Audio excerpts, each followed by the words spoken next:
নয়নাদিত্য, আমরা তো জানতে পেরেছি যে স্পিকার কিছুক্ষণের মধ্যেই সংবাদ সম্মেলনে সাংবাদিকদের সাথে কথা বলবেন।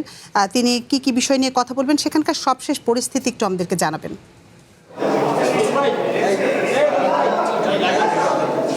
দেখুন, এই মুহূর্তে আমি সংসদ ভবনের ভেতরে রয়েছি, যে জায়গাটিতে আসলে আজকের যে সংবাদ সম্মেলনের কথা যেটি বলছিলেন সেটি অনুষ্ঠিত হবে। সংসদ ভবনের ভেতরে যে শপথ কক্ষ রয়েছে, সেই শপথ কক্ষের সামনে গণমাধ্যম কর্মীদেরকে আজকে তাদের ক্যামেরা সহ ভেতরে ঢুকবার অনুমতি দেওয়া হয়েছে। এটি একেবারেই ব্যতিক্রম একটি ঘটনা। সংসদ ভবনের ভিতরে গণমাধ্যম কর্মীরা তারা আসতে পারলেও তাদের সঙ্গে থাকা যারা চিত্রগ্রাহক থাকে তাদেরকে কখনোই ঢুকতে দেওয়া হয় না, এবং এটি আজকে ব্যতিক্রমী একটি ঘটনা ঘটেছে। এবং একই সঙ্গে আপনাকে জানিয়ে রাখি যে আলোচনাটি হচ্ছিল আমিনাল রশিদ কিংবা আমাদের আরেক সহকর্মী ইসুল আহমেদ, তারা যেটি বলছিলেন যে আজকে পদত্যাগপত্র এরই মধ্যে যে আনুষ্ঠানিকতা সেটি হয়তো সম্পন্ন হয়েছে। কেন আমি এই কথা বলছি, কেননা কিছুক্ষণ আগে যখন আমি আপনার সঙ্গে কথা বলছি তার কিছুক্ষণ আগে আমরা যতদূর দেখেছি যে স্পিকারের যে বাসভবন রয়েছে সংসদ ভবনের ভেতরে, সেখানে মূলত এসএসএফ সহ পিডিআর সহ অন্যান্য যে আইনশৃঙ্খলা বাহিনীর সদস্যদের অর্থাৎ যে নিরাপত্তা ব্যবস্থা নিশ্চিত করবার জন্য যে প্রক্রিয়াটি নেওয়ার কথা, সেই প্রক্রিয়াটি এর মধ্যে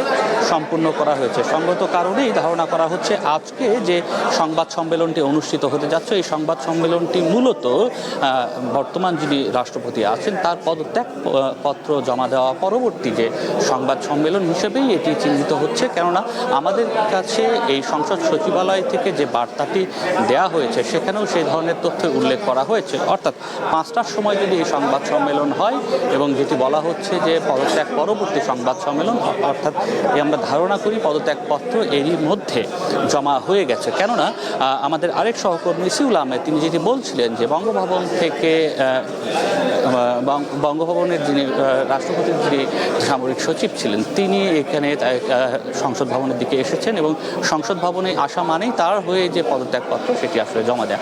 সে বিষয়টিও হয়তো আমরা কিছুক্ষণের মধ্যে নিশ্চিত হতে পারবো। তবে তার আগে বলে রাখি যে মূলত আজকে যখন এই পদত্যাগপত্রটি গ্রহণ করবে তার পরবর্তী ধাপগুলো কি হবে সেই বিষয়গুলো নিয়েই আসলে স্পিকার কিন্তু হয়তো গণমাধ্যমের কাছে তিনি তার বক্তব্যগুলো তুলে ধরবেন। এরই মধ্যে আমাদের সহকর্মী আমিনাল রশিদ তিনি যেটি বলছিলেন যে সংবিধান কি বলছে, সংবিধান বলছে যে যদি কোনো রাষ্ট্রপতি বিভিন্ন কারণ সেখানে দেওয়া হয়েছে, যে কারণগুলোকে মাথায় নিয়ে তিনি যদি পদত্যাগ করেন, ওই কারণগুলোর কারণে যদি পদত্যাগ করেন তার পরবর্তী 90 দিনের মধ্যে একটি নতুন রাষ্ট্রপতির নাম এখানে প্রস্তাব করা হবে এবং নির্বাচিত করতে হবে, এবং তার আগে এই যিনি বর্তমান জাতীয় সংসদের স্পিকার আছেন তিনি ভারপ্রাপ্ত রাষ্ট্রপতি হিসেবে দায়িত্ব পালন করবে। সেই ধরনের প্রক্রিয়ার দিকেই হয়তো যেতে যাচ্ছে বাংলাদেশ। এবং আজকে যখন এই রাষ্ট্রপতির পদত্যাগের বিষয় নিয়ে আমরা কথা বলছি, সকালবেলা বিএনপির ভারপ্রাপ্ত মহাসচিব একই সঙ্গে স্থানীয় সরকার মন্ত্রী তিনি কিন্তু এটিকে নিয়ে আসলে তার কাছে কোনো তথ্য নেই বলে তিনি জানিয়েছেন। একই সঙ্গে রাষ্ট্রপতি স্পিকার যখন থাইল্যান্ড থেকে তার নির্ধারিত যে সফর ছিল সেই সফরের সময় সংক্ষিপ্ত করে আজকে সকালবেলা এখানে এসে নামলেন, এয়ারপোর্টে নামলেন, সেখানেও কিন্তু গণমাধ্যম কর্মীদের সঙ্গে তিনি কথা বলেছেন এবং সেখানে তিনি বলেছেন যে এটি তিনি এখনও জানেন না, জেনে তারপরে জানাবেন। অর্থাৎ আলোচনা যে গত দুদিন হলো চলছিল, যে গুঞ্জনগুলো চলছিল, এবং আমাদের কাছে বঙ্গভবনের বিভিন্ন কর্মকর্তা যারা মূলত নিশ্চিত করেছিলেন যে রাষ্ট্রপতি তিনি পদত্যাগ করার সিদ্ধান্ত গ্রহণ করেছেন এবং আজকে অথবা আগামীকাল এই দুদিনের মধ্যেই তিনি তার পদত্যাগপত্র জমা দেবেন। এবং জমা দেওয়ার একটি প্রক্রিয়া, যে প্রক্রিয়াটি হচ্ছে নিয়ম অনুযায়ী রাষ্ট্রপতি তার পদত্যাগপত্র স্পিকারের কাছে পৌঁছে দেন, এবং স্পিকার যেহেতু দেশে ছিলেন না, তিনি যখন দেশে আসলেন তখন কিন্তু এই যে গত 2 দিনের যে গুঞ্জন এবং বিভিন্ন কর্মকর্তাদের যে নিশ্চিত তথ্য সেটি কিন্তু আরও একটু দৃঢ় হলো আজকে সকালবেলা। এবং তার ফলশ্রুতিতে আমরা এখন দেখছি বিকেল 5টা বাজতে আর খুব বেশি সময় বাকি নেই। আমাদেরকে সংসদ সচিবালয়ে যে বার্তা দেওয়া হয়েছে সেখানে একটি এই শপথ কক্ষের ভেতরে একটি সংবাদ সম্মেলন আয়োজন করা হবে, এবং যেখানে বলা হয়েছে রাষ্ট্রপতির পদত্যাগ পত্র গ্রহণ পরবর্তী সংবাদ সম্মেলন, যেখানে প্রধান অতিথি হিসেবে থাকবেন বর্তমান স্পিকার হাফিজউদ্দিন আহমেদ, তিনি এখানে উপস্থিত হয়ে তার যে পরবর্তী কার্যক্রম অর্থাৎ এই পদত্যাগপত্র গ্রহণ করা পরবর্তী সংবিধানে কি বিষয়গুলো বলা রয়েছে, সেই প্রক্রিয়াগুলো কিভাবে নির্ধারণ করা হবে কিংবা কীভাবে কার্যক্রমগুলো পরিচালনা করা হবে সে বিষয়গুলো নিয়ে হয়তো বিস্তারিত তিনি সেই সংবাদ সম্মেলনে কথা বলবেন। এবং সেই সংবাদ সম্মেলনের জন্য আমরা এখন এখানে গণমাধ্যম কর্মীরা অপেক্ষায় আছি। এখনও গণমাধ্যম কর্মীদের সংসদ ভবনের ভেতরে অর্থাৎ শপথ গ্রহণ যে কক্ষ রয়েছে সেই কক্ষের সামনে আমরা অবস্থান করছি। কিছুক্ষণের মধ্যে হয়তো আমরা ভেতরে ঢুকবো এবং সেই যে সংবাদ সম্মেলন যখন শুরু হবে তখন নিশ্চয়ই আরও এক দফা আপনার কাছে বিস্তারিত তুলে ধরবার জন্য আরও একবার যুক্ত হব। তবে তার আগে আরেকটু বলে রাখি যে বিষয়গুলো যে রাজনৈতিক প্রেক্ষাপটগুলো তৈরি হয়েছে আপনি জানেন যে 2023 সালে সম্ভবত 12 ফেব্রুয়ারি আমি যদি ভুল না করে থাকি 22তম রাষ্ট্রপতি হিসেবে শাহাবুদ্দিন চুপ্পু তিনি শপথ গ্রহণ করেন এবং এর পরবর্তীতে 2024 সালের 5 আগস্ট পরবর্তী সময়ে বিভিন্ন সময় অর্থাৎ অন্তর্বর্তীকালীন সরকারের সময় বিভিন্ন আন্দোলন হয়েছে।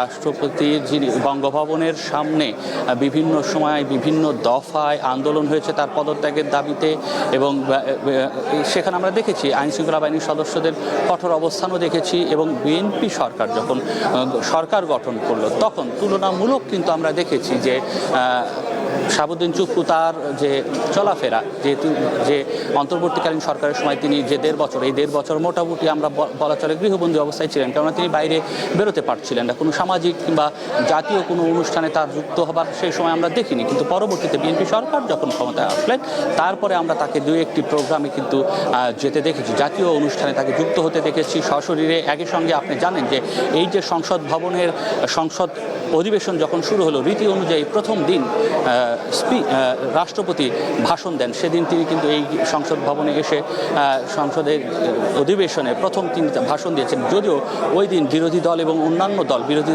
দলের সহ অন্যান্য যে দল রয়েছে অনেকেই কিন্তু আমাদের যে লাল কার্ড দেখিয়েছে, প্লে কার্ড দেখিয়েছে এবং সেইখানে তার বক্তব্য চলাকালীন সময় সেই অধিবেশন কিন্তু তারা বয়কট করে, এরকম একটি পরিস্থিতিও দেখেছি। তারপরেও আমরা যদি অন্তর্বর্তীকালীন সরকারের সময়ের কথা বলি, সে সময়ের চেয়ে বিএনপি সরকার আসবার পর সেখানে তুলনামূলক একটি সহজ অবস্থানে এই রাষ্ট্রপতি ছিলেন।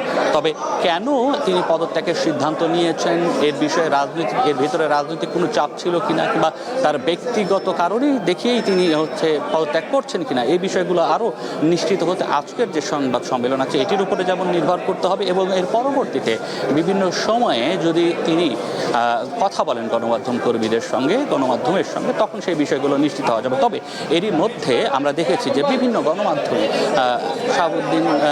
রাষ্ট্রপতি শাহাবুদ্দিন চুপ্পু তিনি কিন্তু তার বক্তব্য দিয়েছেন, আন্তর্জাতিক গণমাধ্যমে কথা বলেছেন দেশীয় গণমাধ্যমে যে বিষয়গুলোকে মূলত সামনে আনা হয়েছিল যে কয়েকটি গণমাধ্যমে এই ধরনের প্রতিবেদন প্রকাশ করা হয়েছে চিকিৎসাকালীন অবস্থায় লন্ডনে অবস্থানরত অবস্থায় রাষ্ট্রপতি পালিয়ে যাওয়া প্রধানমন্ত্রী শেখ হাসিনার সঙ্গে যোগাযোগ করেছেন, সেই বিষয়টিকে কিন্তু নাকচ করে উড়িয়ে দিয়েছেন এবং একই সঙ্গে তিনি বলেছেন তিনি সেই ধরনের কোনো কথা কিংবা তার বিরুদ্ধে যে ধরনের অভিযোগ কিংবা যে প্রশ্নটি তোলা হয়েছে সেটি আসলে সত্য নয়।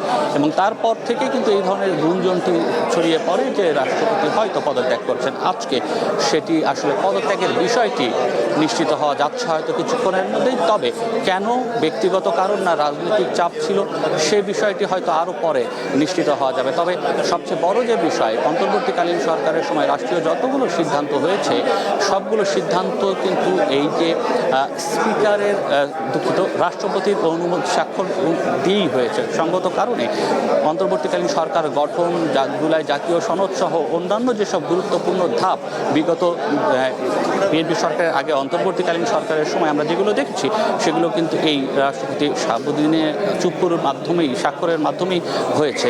একই সঙ্গে আপনাকে বলে রাখি শাহাবুদ্দিন